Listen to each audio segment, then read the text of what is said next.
going on, Tamers? It's your boys, the host of DigiPod, the digital podcast. With me, I got Gino in the studio. How's it going?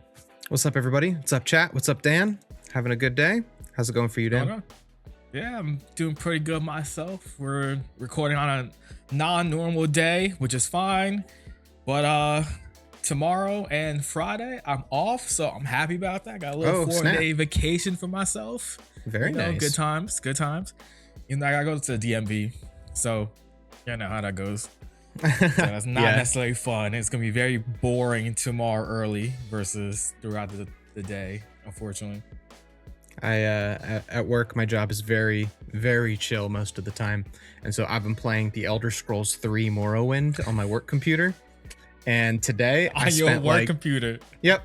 I spent like 4 hours just reading like the books. Like I found myself in a library and I'm like, you know what? I'm gonna start reading this. And then I got like really into it and I'm like, in the game, they have like books and shit and the whole library. Like, damn. They're not like, I ended up reading like basically the longest one that's in the game, but it's like they have actually like full books that like tell you lore or like funny little stories or like all this stuff. And like, I just got so sucked into it because like, I've played every mainline Elder Scrolls game, even the old ones, but Morrowind's the only one I've never finished. And so like, I know bits and pieces of the lore from each of the other ones. So like reading it in Morrowind, because Morrowind's like the first one where they really start leaning in to like, this is going to be like a whole interconnected world. Like the first two feel very much like, I don't want to say bland, but like they're very like straightforward, like fantasy worlds. You know what I mean? Morrowind's the first one. They really lean into the weirdness and start doing their own thing. And so I just got like super into it. And I'm just like sitting here reading about fake gods and fake wars from this like this fantasy world. And I'm just like, this rules. I love this. And yeah, that's how I spent my work day. That's how I've been spending my work week. I'm looking forward to jumping back into it tomorrow. Sometimes I'll get so into a game that I'm playing at work that I won't want to take a day off. And I'm like, I want to go back to work so I can start playing that game again. Yeah, that's crazy. What type of computer you got at your work job that you're able to play a game on it? Especially was that PS2 era, Xbox 360, I think? Morrowind was Xbox, original Xbox. Okay. But it never got released on any of the other consoles. So it was like PC and Xbox, and that's pretty much it. The computer's like pretty whatever. Like that's probably like the top end of like what I can do. Like anytime I play games at work, they're usually like pretty low quality stuff, like in terms of like power and stuff. So it's like gotta keep it chill. You know, I got my work stuff on one screen and, you know, reading fantasy novels on the other. That's crazy. That's crazy. And no one catches you on this? Like they just don't care? So like I have a job. I'm not going to tell chat what it is. Some people probably know, but I have a job where no one knows what I do, but they all expect me to do it well. And I do. It's like I do the things that I'm expected to do. And so all of the time that I'm not doing what I'm expected to do, I can basically do whatever I want. Like even my boss doesn't know really what my responsibilities are. So it's like, I'm just chilling like most of the day. Like, man, living a good life over here. No stress, no worries, on the occasional once in a while, and just be chilling. It depends. Some years are worse than others. I've had years where I'm just like, it's brutal. Like, my job gets very physical, and I'm not just sitting at a desk all day. So some years it's great. Like this year was fantastic. Other years it has been a literal nightmare where I come home with bruises and being bitten and spit on and all sorts of stuff. Chat, I'll let you decide what my job is. Chat, if you don't know, take a guess in the comment section. What does Gino do for a living? Based off what he just said. Right. Yeah. It could go a couple of ways. It could go a a lot of ways. It could definitely go a lot of ways. Well, most of the time it's chill. That. My laptop, I'm pretty sure I could play up to like PS3, PS4 games probably on it because it's that powerful of a laptop. But if I do, those resources are gonna be like red flashing lights on it, like, hey, what are you doing on here? You know, I can't even look up DigiGuard.dev on my laptop. No, yeah, my the internet is like cut off, like no can do, which is why I just put everything on a flash drive and I just play things portably. Makes sense. Makes sense. Because yeah, try that I myself can't one get day, on maybe. Reddit. I can't get on like anything. I'm shocked that Bandai's like Bandai's deck builder and stuff is like okay. Like I spend a lot of time like theory Hmm. crafting decks and stuff on there on during downtime when I'm not deep in a game or something. That's interesting. They just blocked that we can't even log into our own personal Google accounts. So I can't use my own Chrome anymore. I have to use only the internet address that was provided by my work. So it's like I can't even get into That's my Google interesting. Drive anymore. Like it's so annoying. But that's neither Super here nor interesting. there. Chat, you're Yeah, not here yeah. to talk about the Elder Scrolls 3 Morrowind. But if you are, let me know in the comments. All right. No, I'm kidding. No spoilers. Right, No right. spoilers. I don't know much about Morrowind's plot. So Gotcha. the rest of them, though, hit me up. That's Let's talk funny. about some Digimon. Sure. As we'll go back to normal Digimon stuff. Locals. We had a 3-rounder at Sunday's locals, I believe. Even though we Right? could have done 2 rounds. So like generally Yeah, how that's what our it Sunday was. locals Yeah. is even if there's someone undefeated after 2 rounds because someone lost the pair down or won the pair down, whatever. Then a lot of the time the guy would just come and be like, do you guys want to play a 3rd round? And it's basically up to whoever's undefeated to be like, yeah, let's just play a 3rd round. Because if he's undefeated and he wants the winner prizing, then obviously like we won't play a 3rd round. But most of the time it's me or Dan, and most of the time we're like, yeah, just play another round. We're here to play Digimon. Let's play. Like Run it unless back. there's like big prizing on the line, but it's literally just winner stamp participation packs, right? So Right. Yep. 90% of the time, like it's Sunday, it's Digimon Day. Let's just run a 3rd round. Yep, for sure. And I decided to finally, because I got my pieces, and play the Alterous Adventure deck, ping pong, Alterous, whatever you want to call it. I was playing the more heavier adventure side with like all the tamers and the option. Was it Adventure, Our Adventure or something? The Our Courage black United. one. Our Courage United. I don't know why I couldn't think of Courage. OCU. Yes, that card. That lets you draw 2. I'm sure everybody knows what that does. Currently is Pot of Greed, but with a little more extra stuff added to it at the end of it. Pretty cool deck, honestly. I was running instead of the black obvious Agu and Gabumon, I was running the adventure stuff. So like Palmon and the Searcher, Piomons, and then I did have like 2 Agumons just to throw in there to have because I didn't know what else to throw in as a rookie. But deck is cracked if you see your pieces. If you don't, you just kind of sit there and twiddle your thumbs, kind of like normal Alteress, even from back in the day.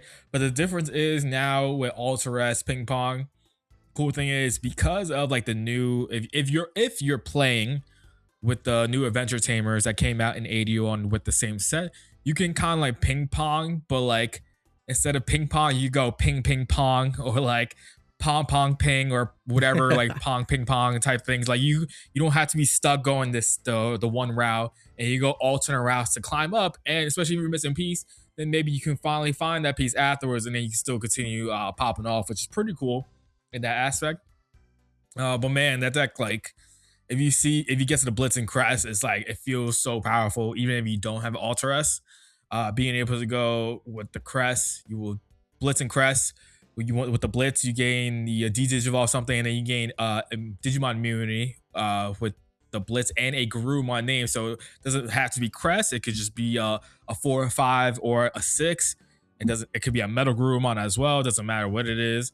And then you got the Crest that says, I think it's like you bounce your opponent's lowest level Digimon, and then you can unsuspend as well. So like cool thing about it, you go swing with that aligns with the Blitz, and then you activate the win attacking effect to bounce something, and then you unsuspend. Now that's 2 checks, and you swing again. There's another 2 checks, and it's just very strong. Even if you don't have it, and then you have the cool opponent's turn where it's like a pseudo ace type of effect where you can go Ace with no overflow. Exactly. If your opponent's swinging, you can go DNA into Alteress and then redirect the attack into the Alteress. Pretty sure, and obviously Alteress has the ability to be like immune to all effects, and you're 15k basic at that point. Too. Yeah, exactly. So it's pretty cool.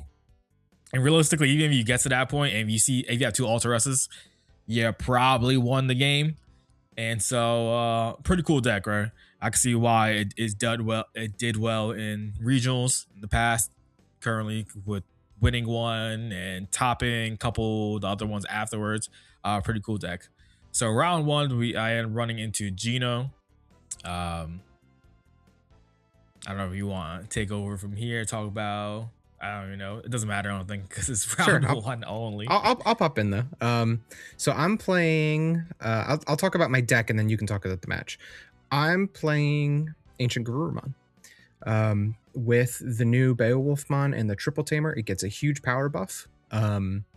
Because you're still doing the normal Ancient Gurumon thing where you're either going to, except now you have another play line. So like in Ancient Gurumon, your play line was basically just find Kendo, find Lobo, warp, potentially loop if you found analog youths, and get Louis for your last check typically, right? You run like 100 one-ofs because that's what the deck is. And yeah, because the new Triple Tamer can more flexibly get cards underneath him, you can skip a lot of the pieces that you need. So like, for example, in the old version of the deck, you needed to go Kendo, swing, Kendo goes into Lobo, Lobo goes into Ancient Garuru, end of turn kills itself. Then you have to decide, do I grab the Lobo back or I grab the Kendo back? Because of the way the Triple Tamer works, you just always grab Lobo back because the Tamer is going to load Kendo up no matter what. And so since Kendo's in source, you can skip the Kendo evolution and just go straight into Lobo, which is really nice. Advanced or experienced, I should say, experienced Ancient Gurumon players will know you could do that with the old 5-cost Dual Tamer, because he has the start of main, you get to tuck something underneath. But it's a little more finicky because it has to be in trash. The Triple Tamer lets you pull it from hand or trash. If you don't have Ancient Gurumon, you can literally just go, okay, fine, I'll just go Kendo, swing into Beowulf, and now I'm going to get the many benefits that Beowulf has. Neg 4 is nice, but the real benefit is you get a free jamming swing, so you're never dying in security. You get to play a Tamer out afterwards, and you get a draw 2. And then if they remove it, you get to do that all over again. You get another free Tamer and another draw 2. Really nice. It just means that you have multiple play lines.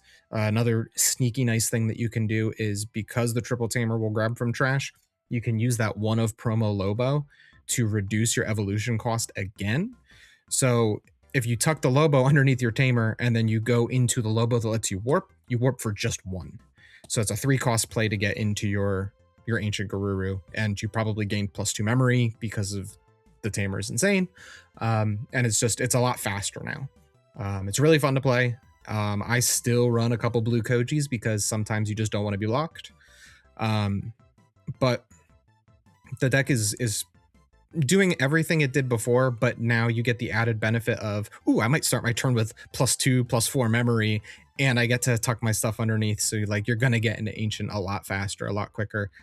A lot of the time you only really need 1 Ancient to win a game, maybe 2. Because you're just going to go Uko, swing, get some chip damage, get my setup, and the next turn I'm going to pop off and win. I got a couple of wins from 4 security. I know I got one on Dan where I just hit everything. But Dan, go for it. Tell us about how our matches went, because I think it was a 2-0, but I think you bricked pretty bad at least 1 or 2 of the games. I think it was game 2 you bricked. No, I think it was, I want to say it was 2-1. I feel like I won one. Did I not do Alter S shenanigans? Oh, that's right. You did do one because it was a 2-1. Because there was a situation where I'm like, I need to win this turn, and I was like 1 swing short, and I was doing everything. I was blinding Ray, I was hammer sparking, I was looping stuff back around with Louis, and unfortunately the last swing I needed, Dan had the Alter S Crest Guru thing going on.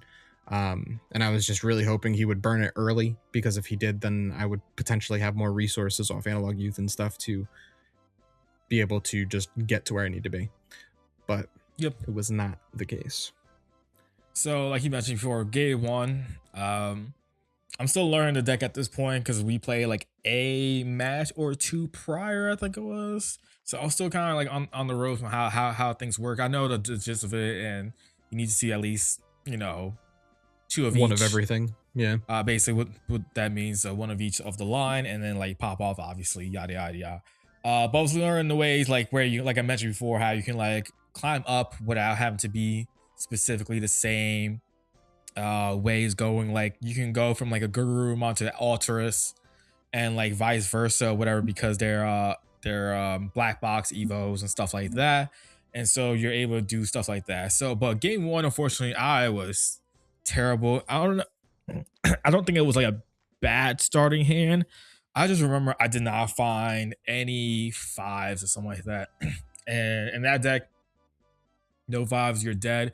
Because now with the new blitzing of Sag, if you not Sag, a Crest, you can assembly with their fives and the fours. So like Blitz Greymon can assembly using a Alterous mode and a Greymon, and I think it's played out for like 8 or something like that. And same thing with the Crest if you see your Sag and Gurumon. So I didn't even see. I think it was like I didn't see either of the fives, something like that. Like, and so I ended up getting packed up pretty easily in that one. Game two, I did able to climb up. You climbed up pretty early too, I think was the problem for me. Yeah. And I was able to pop off. I got into the Alter S and I did my thing on. Unfortunately, I couldn't like win that turn because I was passing turn with like 3-4 memory, it might have been. But I had a second Alter S at that point in my hand. So Gino kind of mentioned before, he had like a crazy pop off turn where I still had like 4 security, and he was trying to go through it and try to win that turn. For me personally, I knew I had it. And it was like more of a, I'm just gonna chill here, let him do his thing, and if he does get me down to 0, it's when I'll do the Crest Guru, not Crest Guru, yeah, Crest Guru effect to DNA and then Evo into the into Alter S, and basically that's what happened. He did a whole bunch of shenanigans that I didn't even expect he was able to get through. Honestly, I just didn't expect it because it's been, I guess, a minute since I've seen Blue Hybrid do shenanigans like that. And it's so impressive now with the new pieces too. Like, the new tamer allowing you to do like add and gain memory and do a bunch of stuff. It does a lot for you, lots for the deck.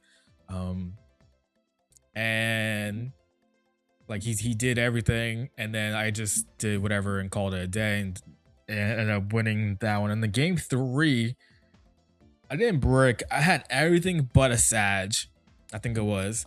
Like I even like went into like a Blitz Greymon. I might have hard even to Alterous, or thought about hard even to Alterous, but I just couldn't like do the shenanigans the deck does because I kept missing the Sag, and it was just like, goddamn. All I needed was that, and legit, I had like 2 or 3 Alterouses in hand, and I just win that turn if I found it. And I pushed up because I was like, I'm at a point where I needed to go say fuck it, and then like go up and climb up and see if I can get there. Unfortunately, I couldn't, and then I ended up losing. I think like the next turn, I think it was something like that, to his deck because of that. And then round 2, I played against TS. That's what it was. I ended up winning on 2-0. Game 1, I saw everything pretty fast and just climbed up, went to Alterous, did my thing.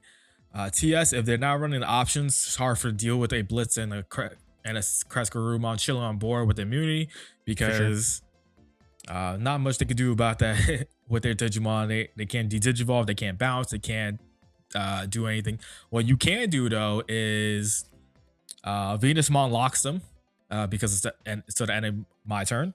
Jupitermon says neg 13k to the end of your turn, so that does mess with it. So when he saw those cards, it was a bit rough, but I was able. He's running Jupiter in that list too. Yeah, he like won everything. Sheesh. Yeah, basically. And because I remember, because I was like, oh, Jupiter, that kind of hurts. Yeah, and for so, sure. He ended up doing that. But when he went to Jupiter, I think he gave me like a whole bunch of memory, and I was able to like capitalize on it at that moment.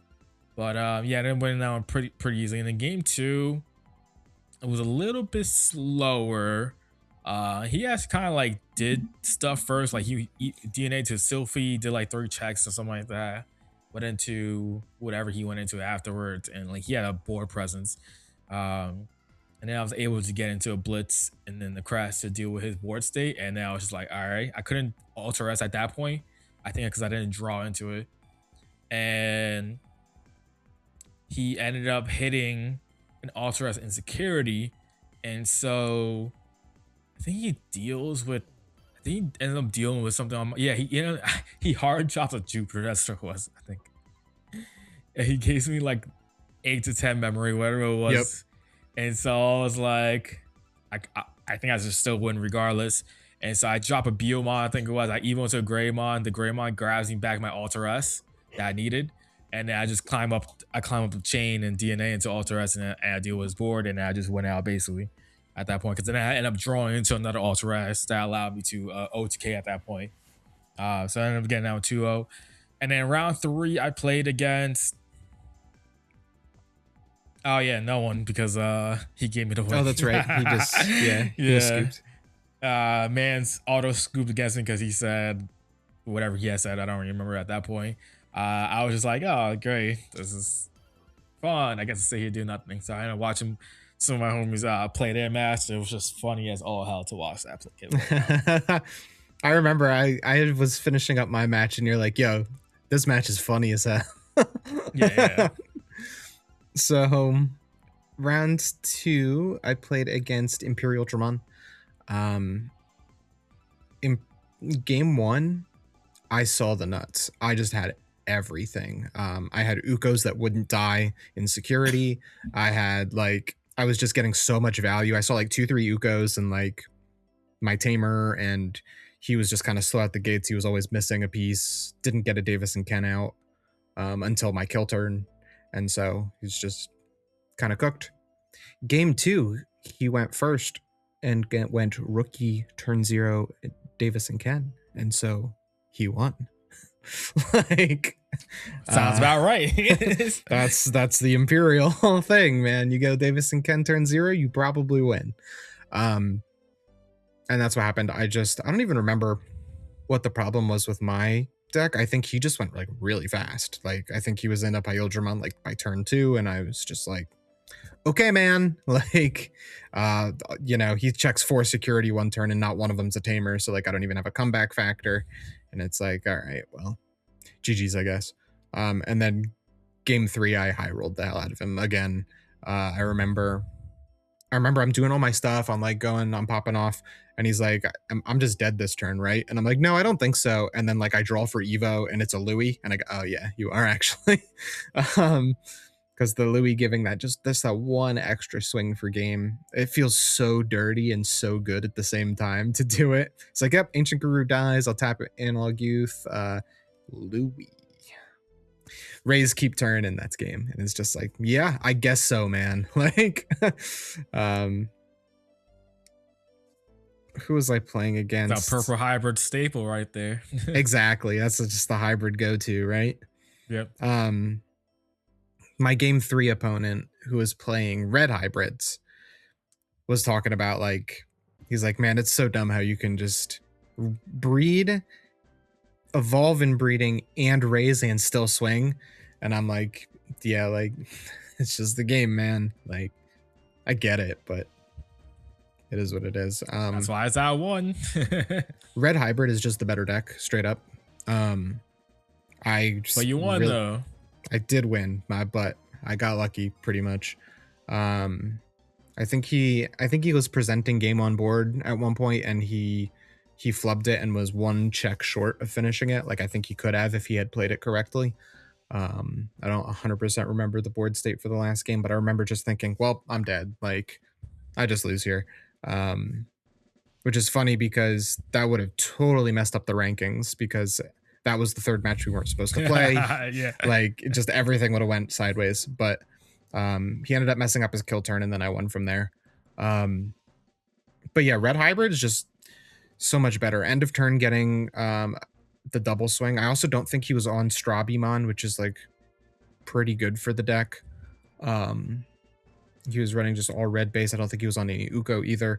Although I don't think red even needs to run Uko anymore because of how good like the free play Flamemon is. Sure.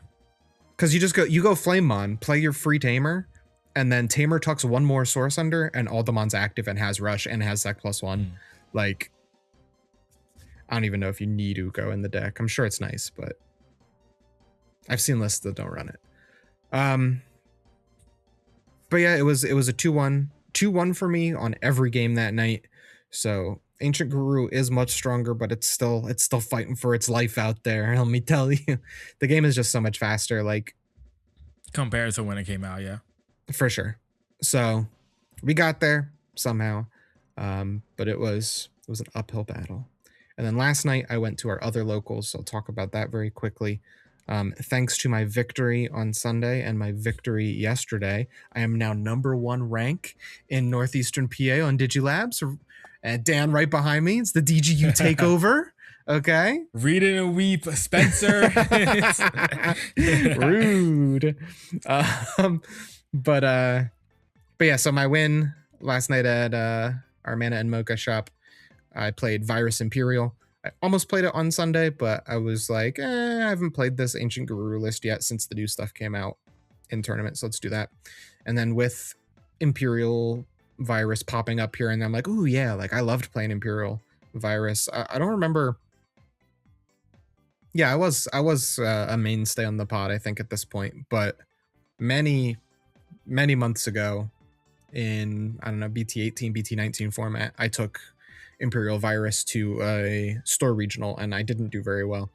Yeah, that was last year. Yeah, and I shelved the deck for a while.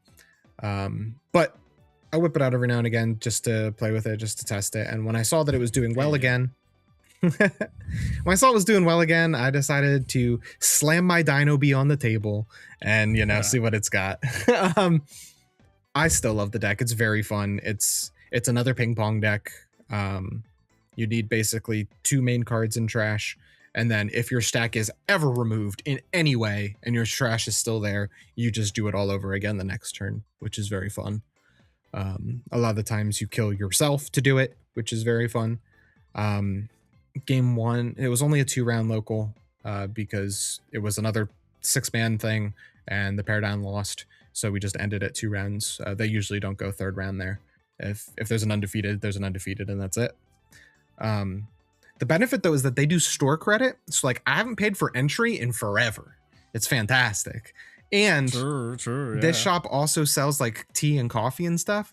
So I haven't had to pay for that either. That shit is free. And get this, Dan. You don't really drink tea or coffee. So right. Like you don't get stuff from the shop, but they have a punch card. So every 10 drinks you get a free one. And since I'm just paying with the gift card, I haven't paid for one in who knows how long because I had my free one that I earned.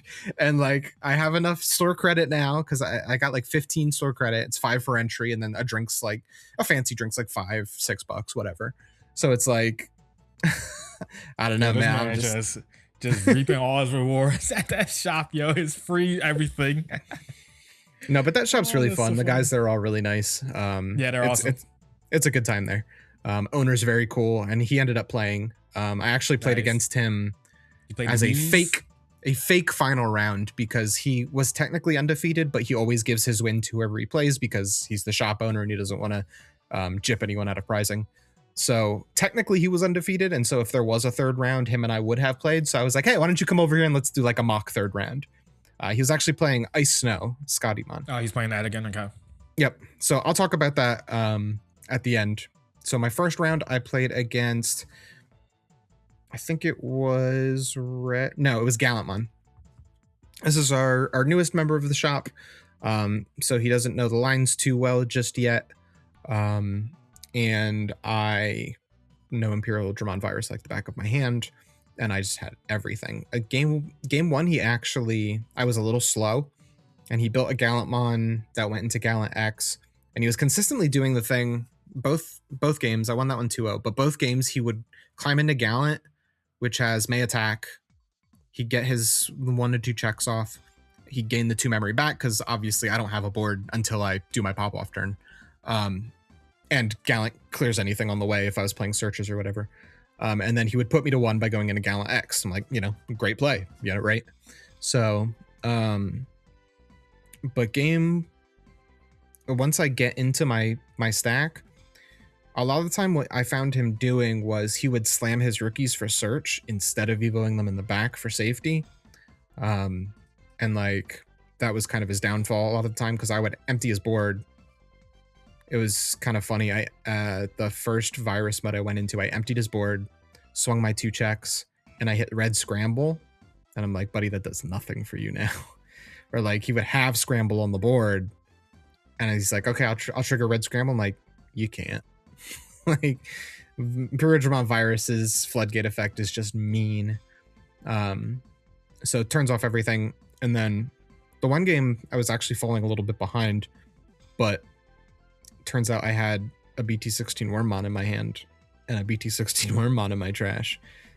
So I just ping-ponged all the way back up. So like Virus, I had done the Virus thing, but I had only done like 3 or 4 checks. And I cleared his security out, but then I couldn't finish him. So I just Wormmon, Shadramon, Flamedramon, DNA, Dino B, gains Rush, May Swing, and that was game. And that's like just the story of how I won many of my games. Is just I would go into Virus, I wouldn't have the ability to pop it because I didn't have my 2 kill myself options in hand. So I just build a whole nother one.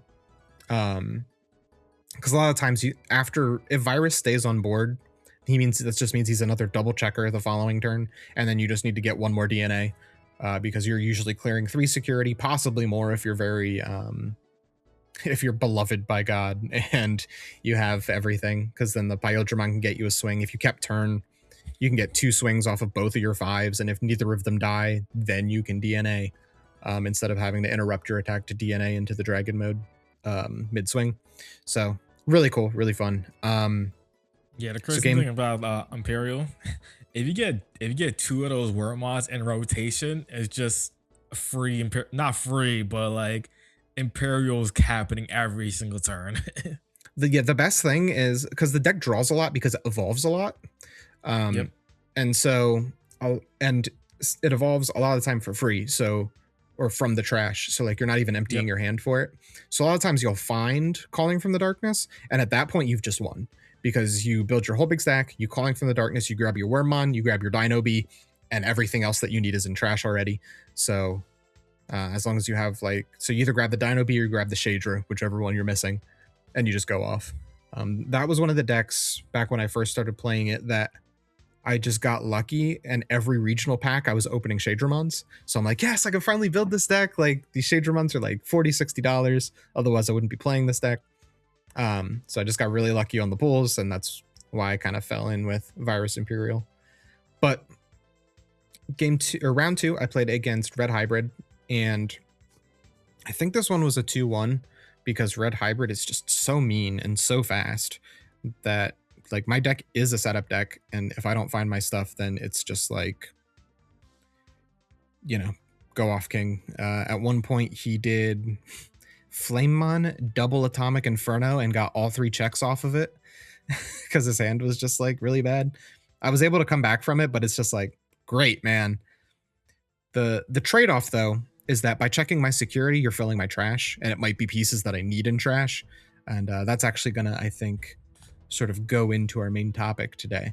But that being said, that was what would happen is I'd be missing like 1 major piece, and he'd hit it out of my security, and I'm like, great, now I can just go off. So really great. Let me see. I think that one was a 2-1. Let me check my history. Why is it? Yeah, that's what I did before. Just double check. Yeah, I'm gonna double check real quick here. Manamoka. I don't know why, but it says Gamer's Edge first, even though that was okay. It was a 2-0. So the last turn of game 1, so he had rushed me down. I was down to like 1 or 2 security something, and I lose next turn if I don't win, right? Because that's just how it is with Red Hybrid. They just recycle other tamers, and then what do? I remember he gave me like a decent amount of memory, enough to where I could do. I just had like so many BT16 Wormmons. So I raised 1. I got the 1 cost Evo into Shadramon, played 1 from trash, and I had enough memory to where I was like, actually, I think I want another stack here. So instead of starting to ping pong, I go into another promo Shadramon and play a 3rd body out. And so the body that can still swing, I don't use for my ping pong. I ping pong the other 2 because, obviously. and I'm able to keep turn off of it. I get all the way up. I swing my stack, and then he was at probably 5 security at the start of this turn, and I had either Calling from Darkness or Demonic Disaster. I kill my main stack, and I just do it all over again with my new piece, and just go from there. It's very, very fun to pop up with this deck. You just bop, bop, bop, bop, bop. You just put your hand down and start playing with your trash for like half of your turn. It's great. It's very fun. It's very sad that all of my favorite decks are associated with cheaters now, because I love Dark Knightmon and I love Imperial Digimon Virus. So whenever I win with that, it's like that's the running joke. It's like, oh, you know, how'd you cheat? He must have cheated. And then game 2, he got me down to 1 security left, 1 or none security left, and he's at 0 memory. I've got 2 boosts on the field, and I've got a Wormmon and Raising. I forget which one. It doesn't really matter. And he's looking at his cards in hand, and he's like, I could Crimson Blaze you, but then I give you 6. And I'm like, yeah, and then I have 2 boosts here, so I'm probably going to 10 next turn. And he's like, He's thinking, he's like, I don't really want you to play by effects, but I don't want to give you 6 also, because my board is empty. Just boosts and my rookie in the back. And so instead, he decides to give me like 2, I think. I think he evoed in the back or something. And that was the wrong play, potentially. I mean, giving me 10, also not great. I probably could have done it anyway, but I did my whole combo. I popped off. I went around everything, and I won out. What's really funny is that each time I went into my Imperial Digimon Virus mode, I didn't actually hit any tamers out of security, so I didn't even get the satisfaction of not letting him play them. But I remember, yeah, that last turn, it was the previous game, that turn where I had an extra body on the board, and I needed to clear just 1 more security, because there's this interesting ruling, chat, where when you do the Dino B Pyodramon thing, and Dino B lets one of them swing, if Pyodramon dies in security and the memory has tipped over, right, you get the effect that says, oh, when one of your Dino B or Pyodramons are deleted, you may DNA into a Dragon mode.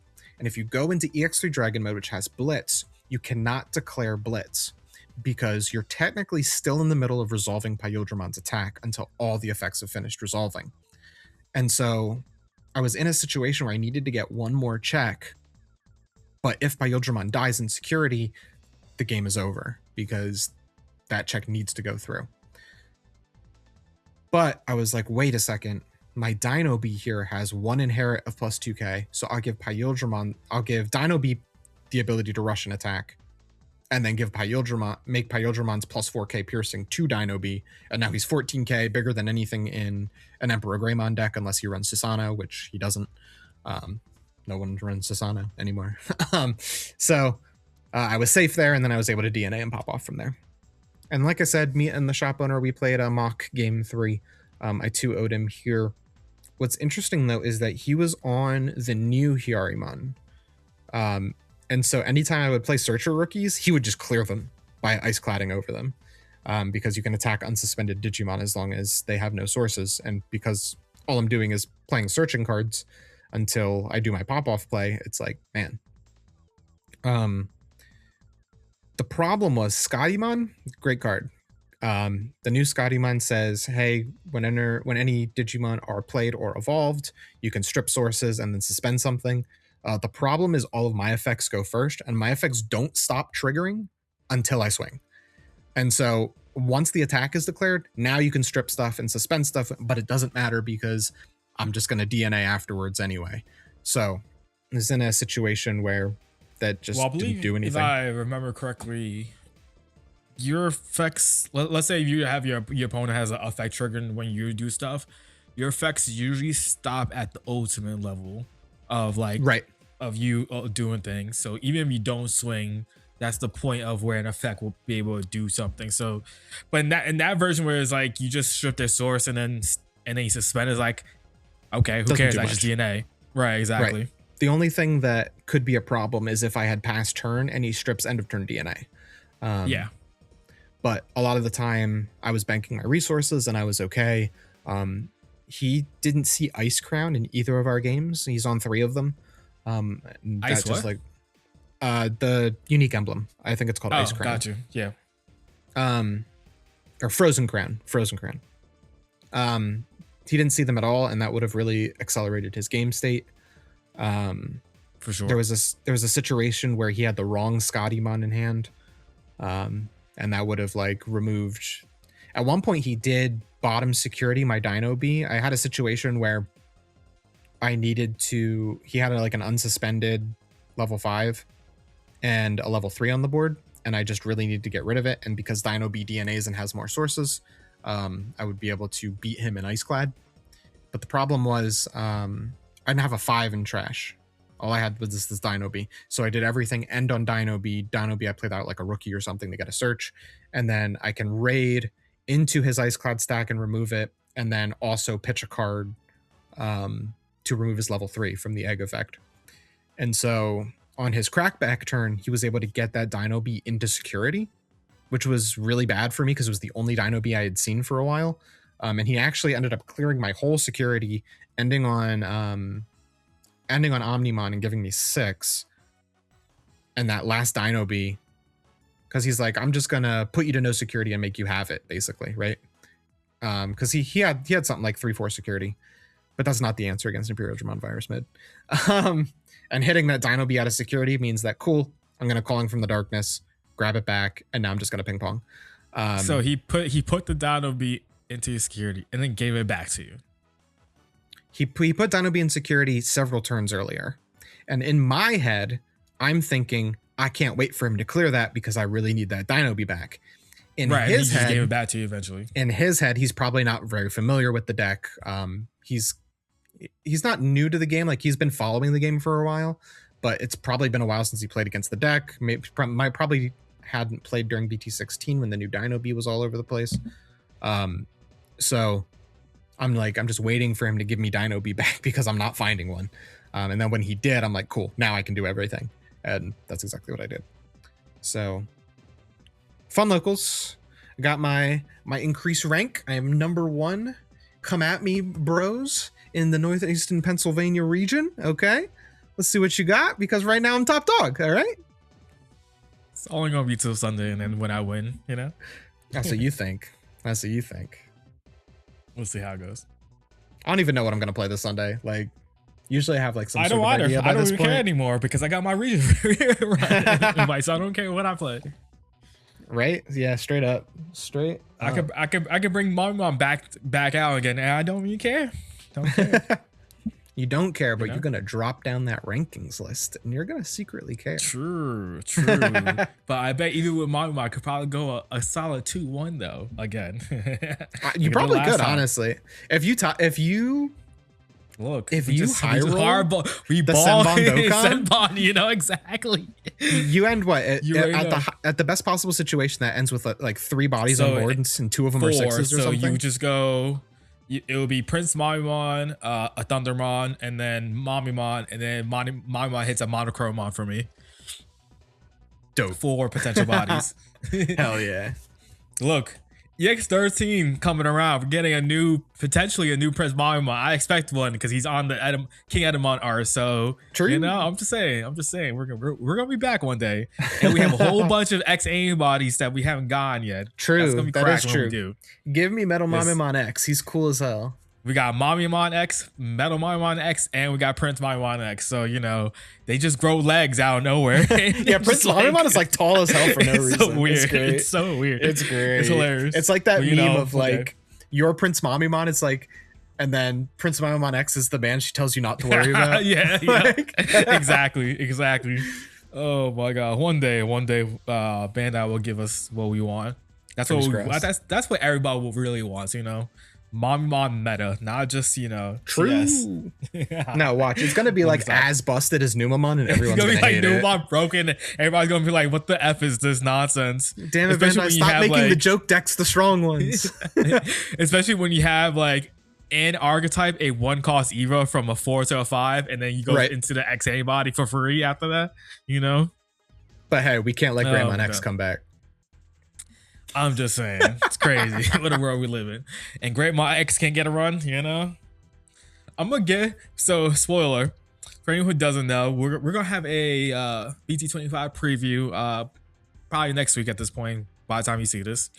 And if y'all don't know, you probably do. A lot of 6 cards that on the restricted list have a new art. Just in case if it ever happens, I'm gonna get my hands on 4 Greymon X's of that art, just in case, because if it ever comes out, that thing's gonna blow up in price like nothing. That's for sure. So I am definitely gonna try to get my hands on a playset of that. Hopefully they're not too pricey when we get them. But just in case he comes back. Cause I can see that card. If it's that hard to pull, like they're expecting it to be like a very hard card pull, like maybe like 1 per case or like one per box or something like that. I thought they were box toppers. Like, no, they're not. They're supposed to be in the set as hard pulls. Oh, okay. I didn't know that. Yeah. Unless things got changed on us, I don't know, but I'm pretty sure that's what I heard just recently. They weren't back. They're not actually box toppers, so they're gonna take like a rare spot or something like that. Interesting. Okay. So if that's the case, it might be hard to get. Maybe like a good $50 to $100 range, but like God forbid that blows up and goes to 4. That's an easy $200 card if it's that hard to pull. Yeah, for sure. So you know we are gonna cope and get 4. Cope. Watch, he's gonna spend all his money on these, and then it's never coming back. They're just gonna print a better Greymon X. Yeah, right. That's what's gonna happen. They're gonna print a better Greymon X that does the same thing but similar or some bullshit with an extra step or 2 involved. But you don't even care that it's the one of. Exactly right. But the art is fire, so I don't mind having a place in my collection. For sure, for sure. Just like the other arts in that those 6 cards are really good arts, especially I think the ones I'm most hyped for is that one, obviously, and then the calling, and then the calling sick with that has virus mode on it, doesn't it? Yeah, it's the one with the virus mode on it. Imperial Digimon virus mode. Yep. Virus. Imperial Digimon fighter mode. Cool. Virus. Yeah. There we go. And then I forgot what the other ones are. I know it's HPD. Oh, blinding ray is pretty There's cool. A blinding ray. I think there's an ice wall too, right? I think it's ice. Am I imagining that? It's something blue. I could probably look it up real quick. I think it's ice. I know it's something blue. Point is, there's a lot of really cool arts, and even if the cards aren't good, like I have a page in my binder that has all the Christmas rookies. Same. I have a page that's all of the Digimon Survive characters. It was a Argomon. That's what it was. It's Greymon X Argomon, Hidden HPD, Blinding Ray, and Calling from the Darkness. There's no blue card? So I understand. Sworn. I understand, printing a new art for like Calling, Greymon X, and even Argomon, because I know Argomon does have one. But HPD and both Blinding Ray both had like recent alt arts. I'm surprised those are the ones they chose. Like Icewell could have used an alt art because it's kind of like a basic art. They could have had like a really cool like Metal Gurumon thing or something. I don't know. They could have like done. Even Hammer Spark's got like 3 arts. Yeah, exactly. So I'm surprised those are 2 that one is chosen, but whatever. HPD nonsense. Hate it here. Dan's favorite card.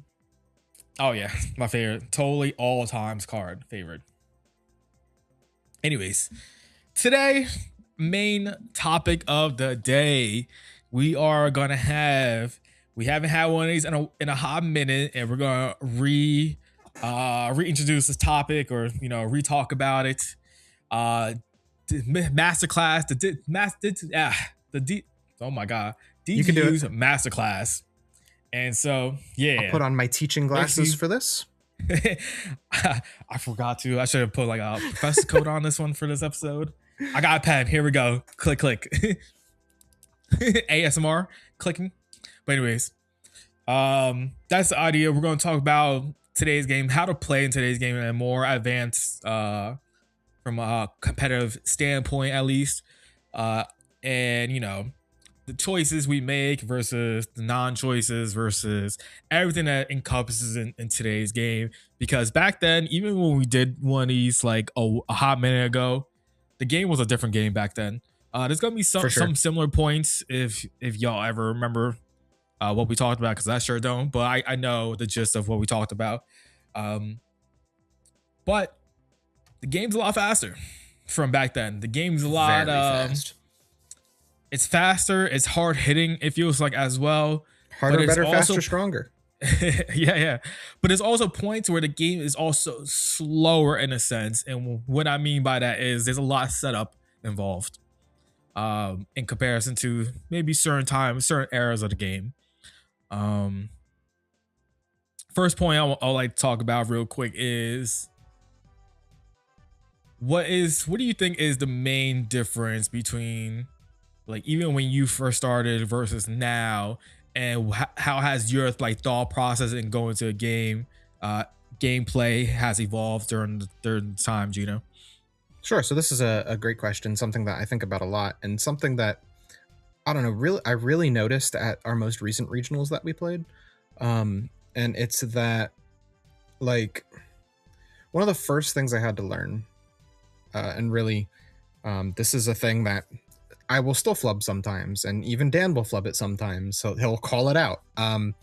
But like, and some of this stuff might seem very basic if you are like a hardcore competitive person, but maybe it's good to just hammer some of these points home again. But the number one thing I think is raising for no reason. The classic. How many times? Yep. How many times did you go raise, hope you were going to draw into something, or like you really wanted to get the chip damage, and now you've given your opponent a resource, or now they can remove their stack, or they're playing a deck, God forbid, that interacts with Digimon really well, like a Vortex or like an Ancient Garuru, right? Like, why would you put a body on Ancient Garuru just for them to bounce it and now they get an extra damage on you? Stuff like that. So, like, thinking about when to raise is like one of the biggest things, I think. A lot of these, so like I said, the guys at the newer shop that we play at, great guys, but they are all very new to the game, and you can tell because every turn they raise. Every turn they raise. And it's like, that's sometimes that is the answer. Yes, absolutely. You're playing a really aggro deck, you're playing like a hybrid deck, you're playing decks that run Ukomons. Sure, you raise every turn. But some decks you just do not want to raise every turn. Sometimes you want to wait for your opponent to do something so that you can respond to it. Sometimes you can't afford to wait for your opponent to do something. Like, matchup knowledge is so important, and we talk about that all the time on this podcast. But it's not just knowing your deck, but it's knowing what the other deck is doing or wants to do. There's also that situation now where, like, it ties into a similar thing about raising too early or too late or whatever. Decks are running so many consistency pieces now between tamers, search options, delay options that do things. Like, how many times, Dan, have you sat and looked at your hand, right? Maybe last turn you played a consistency option, or maybe two. Maybe you had enough memory to play two. And then next turn you draw another consistency option. And now you have to make the decision of, do I raise and start doing stuff now, or do I play one more consistency option so that I'm set up, or so that I have like something to fall back on in case my game plan falls apart? Or like, it's a really big decision, honestly. Like, so many times, especially like at this latest regionals, when I'm playing puppets, it's like, man, I've got a training on board and I have an emblem on board, but I have another emblem in hand. Man, I could just go crazy if I had two emblems on board, right? But it's like, I don't need to. I don't need to play that emblem. That emblem can sit in my hand. It's fine. I can do my stuff now. Or on the flip side, maybe it's best to I'll just choke to one or two, playing this consistency option, and now I'm even set up for future turns, or something Dan's talked about a lot before too. You don't have to use those consistency options as soon as you raise. If there's a situation where your opponent isn't really doing anything, they're kind of bricked, or like, you know that maybe they just swung their stack and they died to something in security, like, save that for when you really need a power play to come back, you know? Like, there's so many micro level decisions when it comes to consistency options. Like, it's really not always just play training, raise, pop training, pop training. Sometimes, yeah, it is, but not all the time. Yeah, for sure. I'll go back to the original point. Raising for no reason has always been a point of contention that I've always kind of like stated since day one of this game, honest to God. Don't raise for no reason. Have a plan when you raise. Don't hope for the best. Sometimes you kind of have to hope for the best. Sometimes Why? you have no Because choice. Yep. your opponent put you down to one security immediately, and you didn't get good stuff out of security, and you need to hope that you draw what you need to draw on your Eagles and climb up to potentially make the comeback. Yeah, sometimes you do have to do that. But when we say usually, for the most time, raising for no reason, like you raise and then you realize, oh wait, I can't do anything. What was the point of even doing it? Why did you even raise? You raise for no reason. You go raise a rookie or a champion, and you know you had no ultimate, and you go, all right, let's go play men boost and pass turn. Now you just wasted potentially 2 turns in the sense of, let's say they deal with it. Now you have to wait. You have to go to your turn, Eva on the back, hatch, then Eva on the back, right? Now the following turn they do something, and that turn after you now are able to raise. It's not like every deck can run Uko, so it's not like you have the option that you raise an Uko and it's fine, whatever. Uko, any deck that runs Uko is I feel like a special case, which we'll talk about eventually. But like that instance, you just wasted 2 turns. You probably lost now because you lost so much momentum because you decided to raise a champion. Exactly. You decided to raise a rookie or champion for no reason, and it gets blown out of water. Nowadays, even champions have ability to remove your opponent's Digimon, and so with that thought process, you can't just you can't do it for no reason. You have to go in with a plan, whether it's Evo into the ultimate and pass a turn, but that ultimate does a lot for you, or you have a training and boost that allows you to climb up to a mega, and now you're establishing board presence.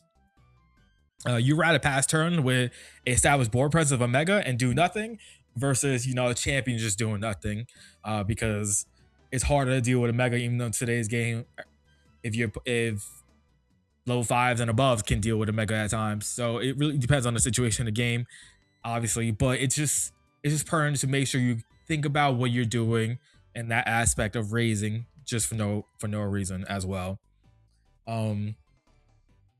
Another point you mentioned, you kind of like threw in there, 1-2 swing.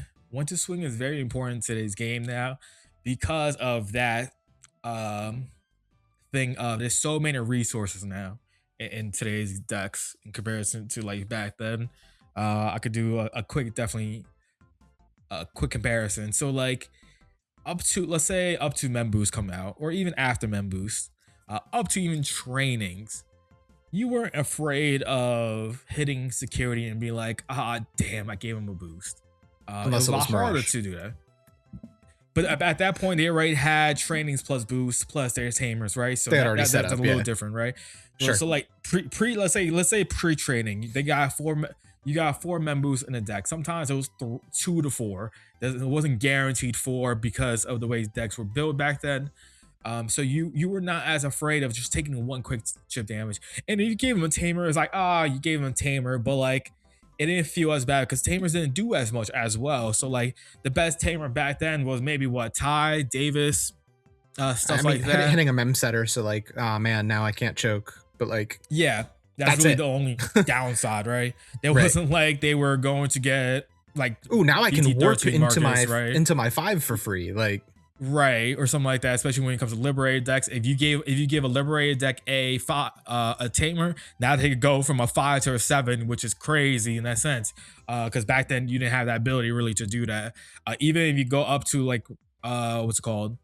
PT13, where you have the burst modes that drop, you need to have a tamer out. So it's like at that point now you start getting a little bit risky. You first shine, you're like, all right, let's say they don't have a Marcus, and then you gave him a Marcus, and now he just climb up the ranks and go into burst mode for free and like pop the F off and like call it a day. And then trainings came out, right? trainings plus boost equals, it's even scary to hit security because it's just, you don't want to have that security because free trainings, free value at that point is pretty strong. So like even now moving forward in today's game, It's even scarier because there's so many tamers have on play effects that matter. How many times where you're at zero security and you swing to Millenniumon and that tamer Chitose pops out? Guess what happens? You lost your turn now, and so you That's the either it's because worst. it's The a turn trash steal. one, gain a memory, and draw one, right? Being able to steal your opponent's turn, and then now you go draw, raise, whatever, trash another card, gain another memory. Now you're at two memory. Or three because you had another one set up already in that instance. There's a lot more of those tamers now out there in the world. If you verse Hootie hurt when full power Hootie came out. You were scared shitless to swing to security because God forbid you gave him that their version of Chitose or Erica or what's the pro tag's name? I forget his name right now. Keisuke. Those three were huge. Like they have really cracked effects, really, when you look at it in comparison to older tamers. And then obviously boost or whatever. Or in certain decks, you don't even want to hit their security because you just gave them a Digimon and trash that matters. In certain decks, they can recur those. So, like for example, Hootie. What if they had no Hootiemon and you did two checks to them because that's what you're able to do? You gave them a Hootiemon and then they go Betamon. We grab the Hootiemon and now we just pop off and win or something like that. And so, because of that, a lot of times you kind of gotta think of it this way. When I raise and pop off, can I win this turn? And that's a big thing to think about in today's game. Not many decks can do like, let's say 2 to 3 checks and then be like, I'm chilling. Because of that aspect of giving your opponents resources for them to use is very hard. There's only a few decks I feel like that can do that consistently, but because they have their own type of thing that says no to your opponent, right? I think Millennium is a perfect example of you can do 2 to 3 checks and chill because I just wiped your board, I wiped your tamers, I wiped your Digimon, and I said I'm gonna brick you up. I'm gonna brick you up now, and now you have to make a response, and if you can't make that response, it's very hard for you to win. I think Imperial Digimon has shown that you can do that. You could do 2 to 4 checks, but because they have a card called Imperial Digimon Fighter Mode that they can go into and go, all right, I just went to this. Can you deal with this now? And you go, shoot, I play Digimon, I get suspended. If I Evo by an effect or play by an effect, I get suspended by bomb deck. And so now you got to figure out how do you get around that if you can get around that. Certain decks just can't get around that. And so they can just win out because of that ability to do that. You get that early aggro, you pop off, and then you set up that. Or even if you go Primogenitor into like Dragon Mode. Dragon Mode has a floodgate style effect. Then they try to remove that. Then you go Primogenitor into that fighter mode. That's even worse because now you got smacked twice and not just once. So there's a lot of things like that you got to think about in today's game that not many decks can think about per se. And so what have we done now, Gino? What has a lot of decks have come around to play in this style game today? Well, you run a lot of trainings, you run a lot of boosts, you run Ukomon. How many decks are killing from 4 these days? So many. And so that's Ukomon, exactly why continue, sorry. So like Ukomon, you go, if you're turn 0 Ukomon and you're a deck that kills from 4, you are big chilling. You go Uko for 1, you choke them to 1, so they get to do 1 to 2 actions, right? And then you raise, you get your chip damage, you get an immediate hatch, and then next turn, you play your rookie, you do your little setup, and you're good to go. And what's funny is that been doing that since Fenrir days. Like that deck needed that 1 chip damage as well to kill from 4. Like, in conclusion, every podcast will end with bring Fenrir back. No, I'm kidding. Absolutely not. I'm kidding. But I'm just saying that a lot of decks are doing it these days. Yeah. Maybe not as consistently on turn 2 as Fenrir could, but like just speeding up your deck. And like, that was another point I wanted to make that kind of fell by the wayside during my regional run that I had noticed, is that there were lots of situations where so I was playing Puppets, as you guys know if you watched the previous episode. Was that a previous episode? Or is that 2 episodes now? Whatever. Something like that. I think it was previous episode. Either way, I was playing Puppets, and as you guys know, Puppets does 4 to 5 checks on a turn. A lot of the time I found myself in situations where I wanted to establish Central, but I only wanted to do 1 swing because I didn't want to give my opponents resources out of security. And a lot of the times that ended up playing out for me. And like, it was almost like a personal, like little proud moment for me, because previous Gino would have been like, I'm just going to do all the damage and then force them to have it. And like in this day and age of the game, the speed, the resources that can come out, you're not forcing them to have it. You're giving them the ability to have it. So like, sure, I can do 5 checks, but if I'm not winning this turn, how about I just do 1 and then win guaranteed next turn if they don't answer this board, you know? So there's a lot of ways in how you play that you got to think about. In that aspect, the game turned into I know a lot of people don't like this, but we turn into a very faster game plus an OTK type of game where that's the only way you can kind of win because of that aspect, right? You want to do 1 damage and hope to God you don't hit anything that's good, and then just win out at that point. Because even like Imperial, right? Even like prior to 81 Imperial, you were scared to kind of check because God forbid you game on Davis Ken and you know they had no Davis and Ken. They just go pop off and just potentially just win that final turn because you just gave them a free Davis and Ken. Another or deck worse, that was they already had 1 in play. Then they got very 2. scared in that aspect, right? Is Omnimon. God forbid you win 3 checks and you hit Ty and Matt, Nokia, and like a Mirai out of security. You just basically said, time to pack it up because I just lost because I know what's about to happen. And most times they go, they either probably played an Agu or Gabu, whatever it was, off that play.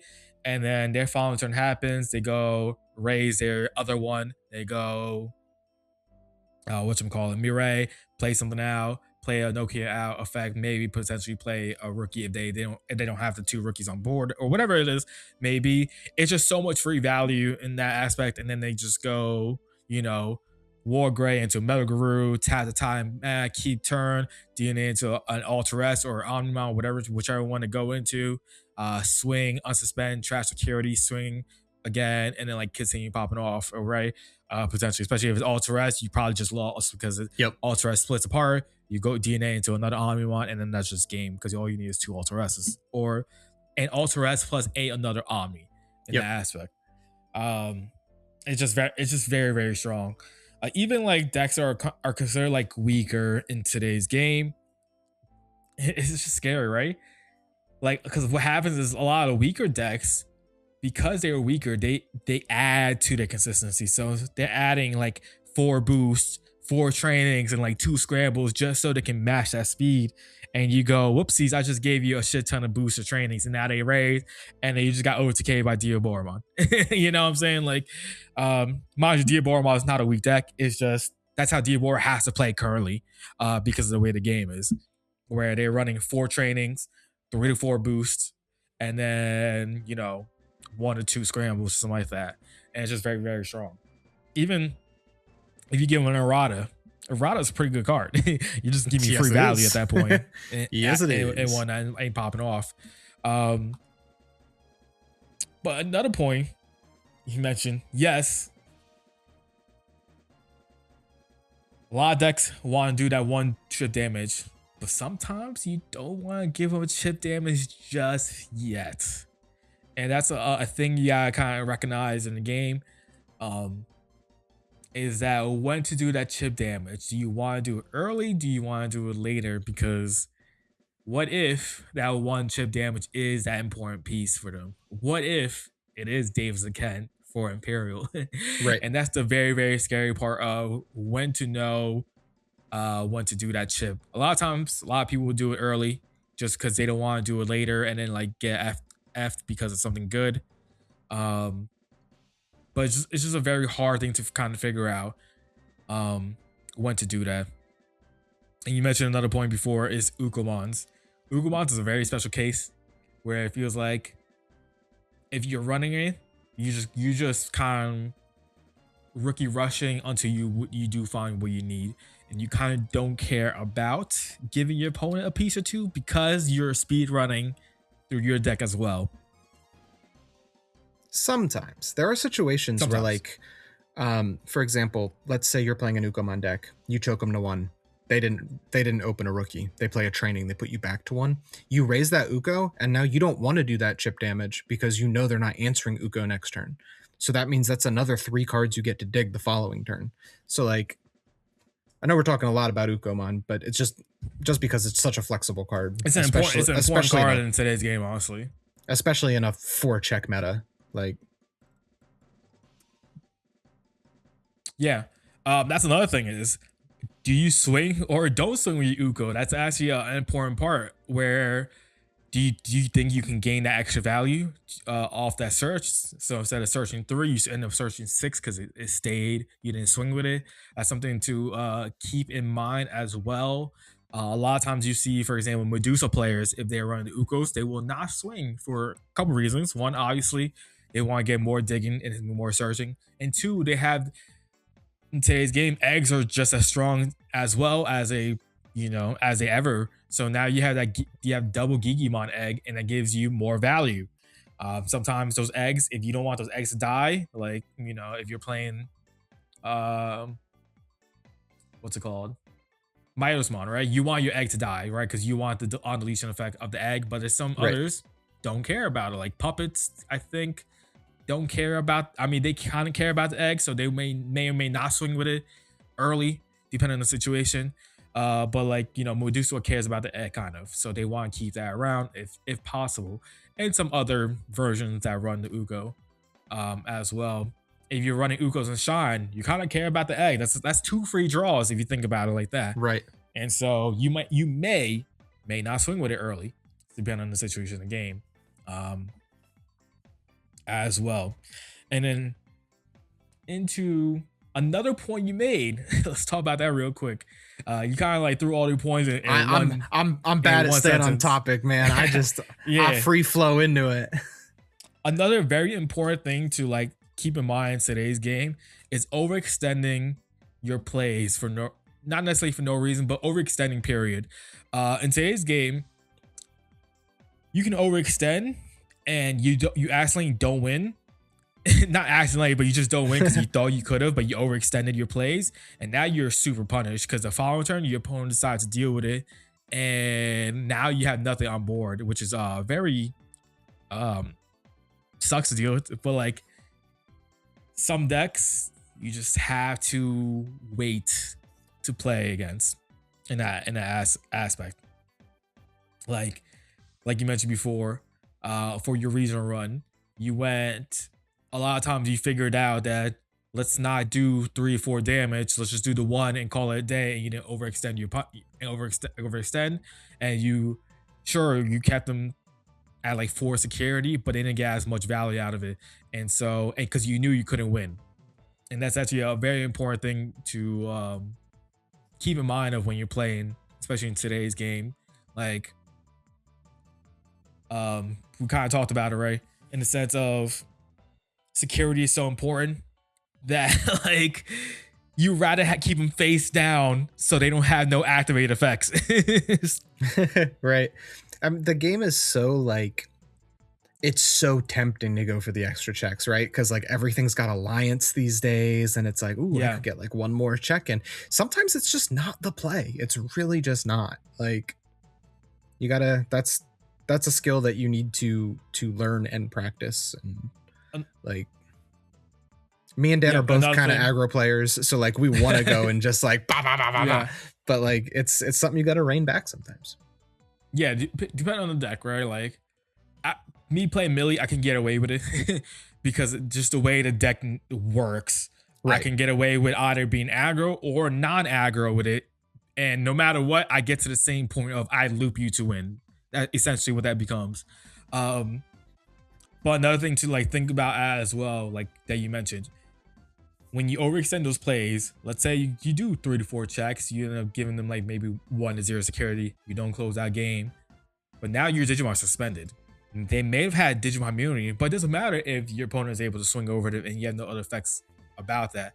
So that's another thing to think about is, can they deal with it, your Digimon, by attacking as well? If the answer is no, because your vortex is 23k, F it. Who kind of cares? You don't really care about it as much. But if you're someone who's like, maybe in the aspect of me playing Ultra S, right? I go Blitz, Gray, Crest, and I swing Alliance, I'll suspend swing Alliance. Now both my Digimon are suspended, and I know I have no Ultra S, and they go, I'm gonna swing over, I'm gonna bang on you don't have no Ultra S, and they go 15k with an immune Digimon or whatever, and I go, oops, I can't do anything now. And so those are things to also consider as well. Sometimes waiting out is just as important because of that aspect as well. The game is just, you were safe at 13k back in the day, and now you could be 20k, you're not safe. So it's just the way the game is right now, which is good and bad. It's a lot of give and go type of thing, right? Sure. Like I think it's cool that we can do that, so decks like Magnamon X isn't so toxic in that sense, right? Sure. Yeah. Because at that point, let's say at that point, BT16, when that came out, it was hard to get over a 15k to 18k Magna X. Honestly, not many decks were able to. Yep.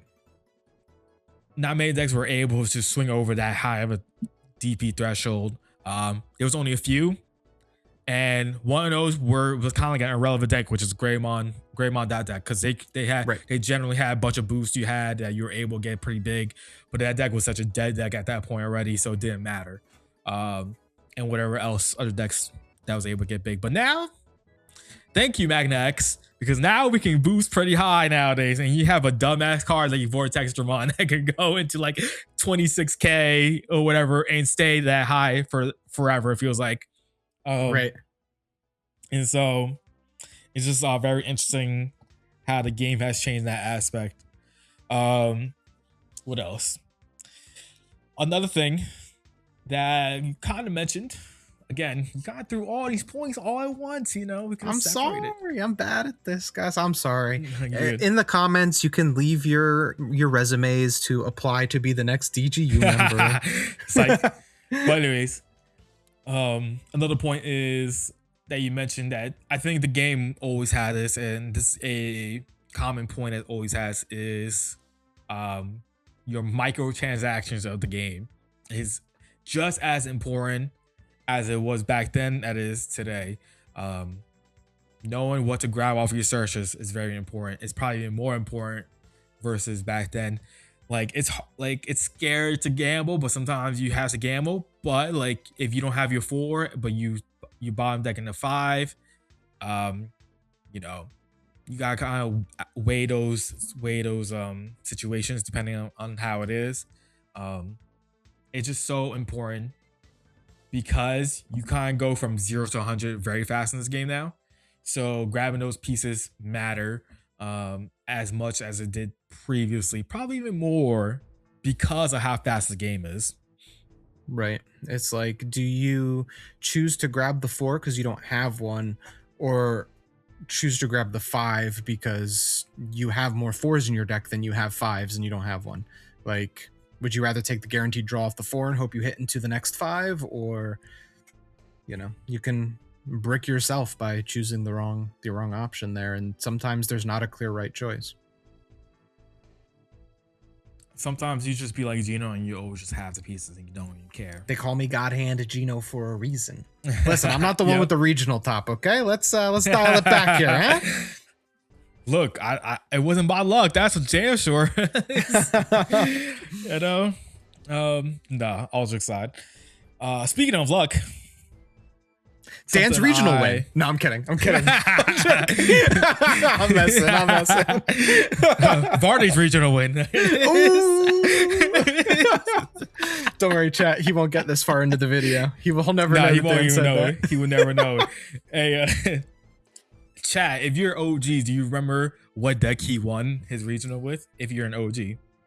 Only OGs will remember this. I remember. But speaking of luck, Um, when to mulligan versus not mulligan, Gino? Ooh, What's this your is a thought good one. process on that? I know you kind of, again, you vaguely talked about it, but like more details. This is a good one. For me personally, I mean, first of all, before I talk about my decision making to this, it is deck dependent. There are some hands that would be playable with 3, 4, 5, 6, then some decks that it's not really playable with 3, 4, 5, 6. 3, 4, 5, 6 is usually fine, but I'm just saying, like, sometimes you'd rather have, like, if you're going, my mulligan idea is, if I'm going first, I need to have a rookie.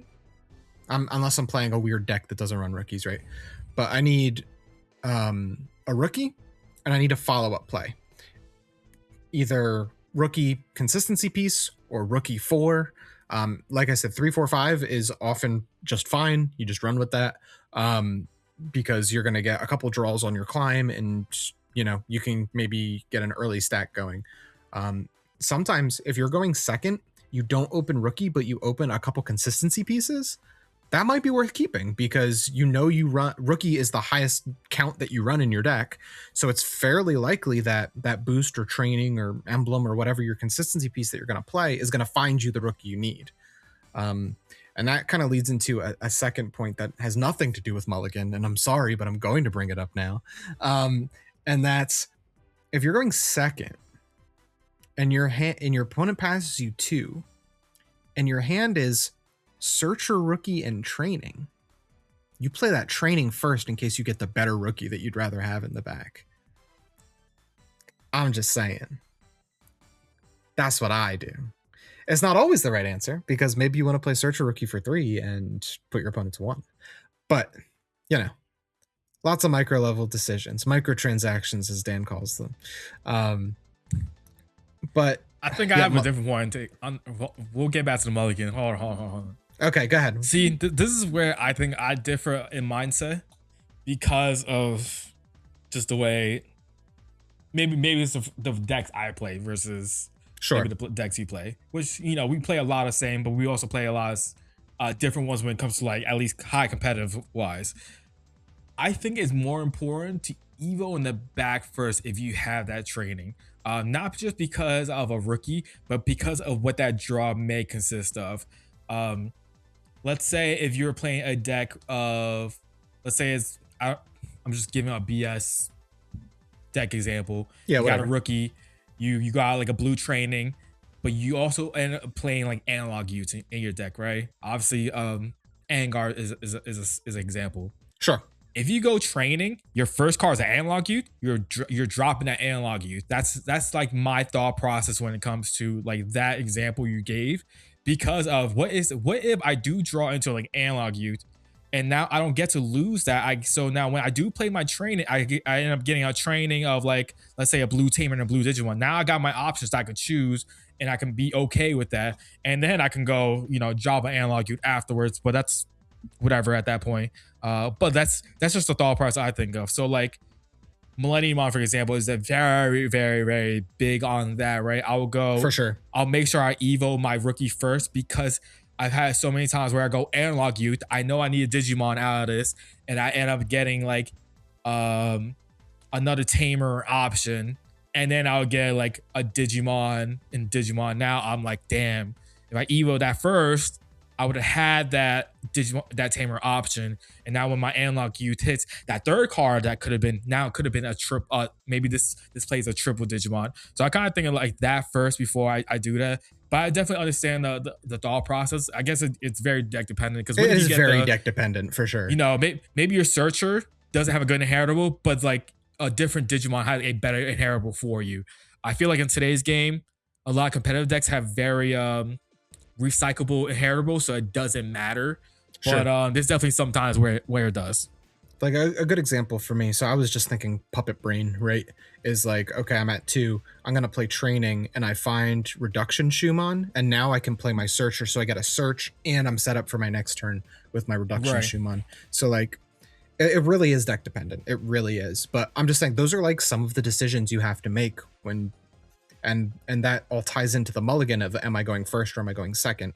Like, what are your, if you're going first, what are your first two plays? Is that hand conducive to those first two plays? If you're going second, can you risk not having a rookie because you know you have an extra draw? Maybe not. Depends on what the rest of your hand is. So like, man, back when I first started playing, and I know back when Dan first started playing, we didn't have no mulligan. All right, you get what you get, and you don't get upset. Okay, that's what I always used to say. Or like, I'll say that sometimes when we both take the mulligan, and like, all right, we get what we get. We don't get upset. Here we go. Yeah. It's like you know, kids from like 90s kids. You know, we had no internet, and then we ended up having internet. It was a different life, yo. It feels like a different life. Listen, you're entering Varney's level of comparisons here. It was just a different game back then, like when pre-mulligan, because especially back then it was you place your security first and then you draw 5. So now like you're probably cooked if it's like 3 rookies in that. Those 5 cards are out of the game, like basically. Which was like, it never made sense why you put security first then draw, but like that was Bandai just being Bandai. I guess, you know, first Japanese game that became, because Super came out first, but that was only for the States. So technically that was their first game in Japan besides, let's put the resurgence of Bandai card games, because they still have like BSS, whatever it's called, Battle Spirits. But it wasn't Battle Spirits Sagas, it's just Battle Spirits over there. Right. But anyways, so I guess, you know, first time game, they just didn't know what was the best way to make the card game, blah, blah, blah. Anyways, and the mulligan showed up. Speaking of like the mulligan side, I think that's a lot of good points you made. Let me add a couple more. One, if the can is okay, sometimes just keep it. Because it's still playable. Don't get. It can always get worse. It can get extremely worse. I've done it so many times. Sometimes like don't be greedy with it. Depending on the matchup you're playing against, sometimes you have to play greedy. But there's a lot of times where maybe it is a, like you mentioned, right, a rookie searcher, but there's no 4s and no 5s and there's a 6, something like that, and within that hand. Keep it, because you can still go, if you're going first, Evo rookie, and then play your searcher card, whether it's a training or a boost, and then that might get you that 4. That 4 can get you to that 5 eventually, because you're gonna have another like 3-4 draws afterwards. Yep. And then usually you're off to the races. So don't be afraid to like keep those style hands as well. I think another point is, especially when like it comes to like higher competitive levels of gameplay, sometimes you need to mulligan for a specific matchup. For sure. And what I mean by that is, I'll give the perfect example because I'm currently playing this. Millenniumon versus Styrakumon. Legitimately, I mulligan for Chitose. Because if I don't have Chitose, I lose that matchup probably 90% of the times, unless they break down. I could have a most broken hand, a rookie, all the options, analog use, even a champion, or, you know, my Millenniumons or 5s or 6s, whatever it may be. And I start out super fast. And I might mulligan it because Chitose is that important. I'll probably rather keep a bricked Chitose hand where I have maybe 2 Chitoses, an option, a Millenniumon, and a Chimeramon. Because that Chitose allows me to do so much against that matchup. It allows me to make sure I don't get my cards bottom decked by Medusamon. It allows me to be able to play the game a little bit more with 2 memory versus 1 consistently. Obviously, because 2 memory is actually quite important in that match in general for that deck, for multiple reasons. It allows you to do a lot more. And so stuff like that you gotta kind of be aware of. I know a lot of people mulligan specific cards for certain matchups all the time. It's all very deck dependent as well in that aspect. Besides the obvious of mulligan for a better hand. Right. And like, if you're like, in Dan's situation here, he's mulliganing for a card that's a 4 of. Okay, you should not be mulliganing for a card that's a 1 of in your deck. No, like if I'm just playing against because it Vortex, wins you the matchup, right? He's not mulliganing for his 1 of Shoutmon DX exactly. to win that matchup. He's gonna, I mean, he knows that he doesn't need it early. He needs it later when Vortex is actually out. So like he's gonna get there. Like that's not something he needs the mulligan for, right? So like you got to think about that. For me, this is not advice. Don't necessarily take this as advice, but like if I'm up a game, I'll keep a riskier hand because I'm like, you know, this might work. Like this hand could go off. But like if I'm down a game and I know I need to like open cracked and my hand is playable but not cracked, I might take that mulligan, right? Like just things you got to think about. Yeah, definitely. Last part of the luck side. Don't blame RNG for all your losses. I know I know that's what I do. But mines are factual. Don't be like me. Let me stop. All jokes aside. If your thing is I lost a security because the security is broken, because you hit into like a security bomb or something like that. Think about it like this: was there any way for you to play around it? Sometimes that matters. Sometimes swinging with, like, let's say you're playing against Medusa and you know Crimson Blaze is a thing, and you're presenting lethal on board.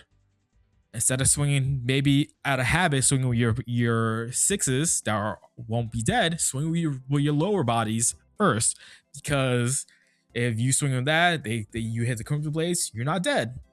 If you swing with your megas and you hit Crimson Blaze and they kill all your rookies that had a rush or something like that, GG's, no re, right? Yep. Stuff like that to think about as well. What else? How else could you think about bad luck versus bad play or something like that? The number one thing is like, can you play around it? Can, like, at some point during the match, you understand what deck your opponent is playing, and like what can you do better? Like, and it doesn't just come down to security bombs. It also comes down to searches. We talked about searches a little bit already, but like, I grabbed that 5 when I should have just grabbed the 4 and like got the guaranteed draw is usually the play, honestly. Like there's some, I swear I swear that I read some study on like how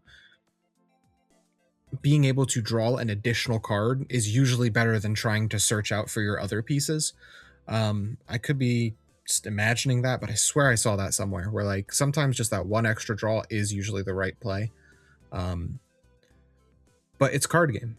It's variance. You know, you shuffle your deck and, you know, that could be the first time that deck has ever been shuffled in that order. Like, you gotta take it on the chin sometimes, that sometimes you're just unlucky and sometimes it does just happen. But like, you need to be able to mentally separate, all right, I could have played around that, or all right, I could have done that. Like, separate bad luck from bad play. Like, you gotta be able to do that. Like, and that's partly a mindset thing. Like, sometimes it's hard to say like, yeah, I misplayed, and it's easier to just chalk it up to bad luck. I could have swung with my Shumon before I swung with Central and hit that Crimson Blaze, so I'd have that one extra check so I could go lethal, you know. But you got Crimson Blaze, so I was luck sacked. Like, you know what I mean? You gotta be able to separate that, and that's a mental thing. And we talked about mental a couple episodes ago, so go back and watch that one if you haven't seen it. Definitely. Some last points we'll talk about this. Gino, how do we feel about net decking? Net decking? I love net decking. I do it all the time. So do you. I don't want to hear it. Listen, we all net deck, okay? But once you net deck, you play the deck and you see the lines and you see how you like it, and then you tailor it to your likes, your whims. It's not, Dan and I could play the same exact list and would want to change different cards out, like, because that's just how we like to play the game. Like, I may favor a consistency piece where Dan favors a tech choice or whatever, you know what I mean? Like, It's just you can net deck. We all do it. The best Gino will players in the find a world way net to deck. throw in some type of floodgate style effect into the deck versus I will not. No, stop. And beat Dan with it. Yeah. Or at least frustrate him. If I frustrated Dan, I've won in my opinion. So like no, but it's okay to net deck and it's fine to net deck, but like you got to test afterwards. If you're taking it to like a major event, like if you're just a local dude who like really likes adventure, go net deck yourself an adventure list. Sure, whatever. But like, if you plan to like go somewhere with your deck, you net deck if you must, and then you edit it from there. Like, if the deck is new, I find myself net decking a lot. But if it's a deck that I'm familiar with and like and comfortable with, I don't need to net deck. I can make out these changes, and then maybe I'll check other people's lists and be like, oh, I see why you run this, or I don't like running this. Like, my Vortex list is pretty unique from other Vortex players, I think. I mean, yeah, I run the same like major cards, but like I run a couple of interesting tech choices that I think come up a lot because I played a ton of Vortex like prior to us. I'm sorry, I played a ton of Zafagamon prior to him being Vortex, right? So it's like, you know, it just you. As far as net decking goes, Dan, I don't look down on net deckers as long as you don't net deck and then say the deck is ass because you copied the winning list and then you lost. Yep. Like all right, the deck's not ass, you didn't play it right. Correct, right? I think that's a major point that I think some people kind of gloss over is that they'll take the winning list, a top 16 list or whatever it is, and then they go play it out locals without even putting the thought into it because they just saw it and it was like, I know he won with it, I could probably do the same. And then you find yourself like, I don't understand why this card is being ran, why is this being run, and be like, this is trash. We've seen that happen quite a bit in this game. I don't know if anyone remembers this. This is a very specific thing that's popping up in my head. When Huang Zero won his a regional with Adventure, this was the first win / top, I think it was with Adventure. Yeah, I remember someone on the Facebook group was talking crazy bad about that deck list, saying, I don't understand why A, B, and C is being ran because when I play test this deck, A, B, and C never work, blah, blah, blah. You clearly were not in the shoes of how Juan Zero was thinking about that regional. He's probably specifically teched it out against specific matchups. And just because you didn't see those matchups and you think that's ass doesn't mean necessarily it was ass. I think there's something that there's some thought process to it. There's a lot of thought processes when it comes to people who top with their lists. And I think the great thing about Digimon, for the most part, not all parts, because I think there's certain decks that are like, you kind of, they kind of saw there's 50 cards, you kind of know what 48 of them is going to be for the most part. But it's a lot of times you can make a lot of personal choices that you think works for you versus well, maybe other people wouldn't work for them. Prime example, as y'all know, probably you should have seen at least a podcast. I don't know if the deck profile went up yet. It should hopefully have gone up, but y'all see what my Melee top 16 list, and it's not necessarily the same as everyone else's. There's a lot of tech stuff that I like, and for me personally, I find they work. Not everyone that's going to take my deck is going to can copy 50 for 50 and like make it work the same way as I can. Just because I've been testing with these ratios very specifically for a while now. Not everyone's going to enjoy having a DM Chimera that doesn't DNA for you, or cause you to DNA, because they're not going to understand what's the real purpose of it. Personally, I think. Not everyone's gonna want to play Shaman DX in their deck because their locals ain't gonna run into a Vortex Dramon. That's a-okay. And if you think you can't use it outside of Vortex for any reasons, go ahead, do your thing. I use it. I personally enjoy it. I think it's a really good card, even if it's not against Vortex. Not everyone's gonna run Descends because I think of it as a 5th Millie, and you might think it's a useless card for you or something like that. It's all these different choices that you can choose. For anyone, because I've had people ask me about my Millie list, I tell them, hey, you can try it. You can try it, but don't think this is, you know, God or, you know, gospel. It's not. Right. It's very personal. My list is not something you should take for verbatim and be like, I'm gonna go win with it, because it might not work for the way you like to play it. There's definitely a lot of things you could change with Millennium on decks, and I think that's a fantastic part about it. And you know, what works for me may not work for you, and vice versa. Like, I don't care about running Ukos and running, you know, Demi Maris. I don't feel like it's needed, but maybe for you, maybe you need it. Maybe you think it's very useful and it works better for you than running the Gazi and Gizas. And you start off a little slower in that aspect. And then, you know, you speed up as the game goes on when it comes to the Gazi Giza package. I mean, so it's definitely, go ahead. There's a lot of Millennium on tops at this rate, and I don't think any two of them are the same, like straight up. Nope. Like, that's a fact. If you look at the regional at top, there were 3 Millennium on lists at top. All 3 were different. One was obviously my version. One was running Ukos and had like, I think it was Ukos and I think just the Gazi, and it was only like 2 deltas, and their top ends were more heavier. Then you had one that was kind of like a little bit of mixture of Ukos plus I think had a Gazi or Giza, and like just his ratios were just different as well. And you just see that. We saw, what was it, the one that was topped online, where the Tessera won top, where he got second, and then the third place one was a Gurumon X engine that's legitimately a real looped version, because you get infinite memory legit, and you just keep doing the same thing over and over and over until your opponent is dead with that version, which I will eventually try one day.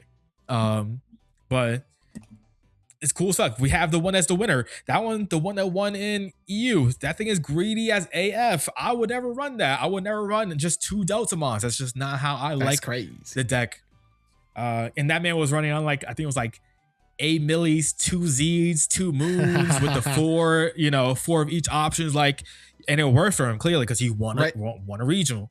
I think that's the fantastic part about Millennium on decks, that you can find that make it to your own liking, and that I think is really cool. And a lot of decks you can make it to a lot of your own liking. So that's my thought process on like net decking and stuff like that. And deck building is very personal. Obviously, like you mentioned before, some decks, Medusa, you kind of know what you're running, at least I would say 45 to 48 of your cards. You kind of know what you're fitting in it, right? But there's some decks that aren't like that, and that's cool. That's the great thing about Digimon. Even those Medusa lists, you could probably make some weird stuff and it will work if you actually put in the time and effort and figure out what works and what like. That's the great thing about Digimon, where you can do that.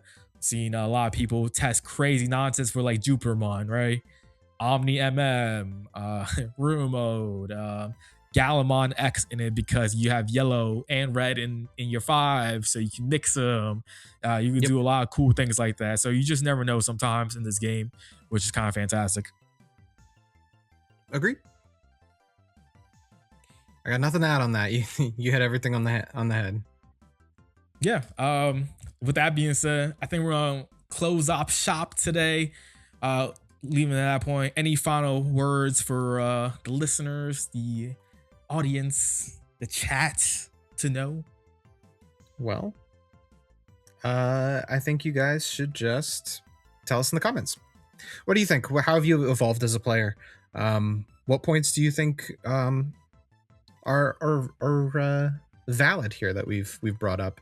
And you know, what do you push back against?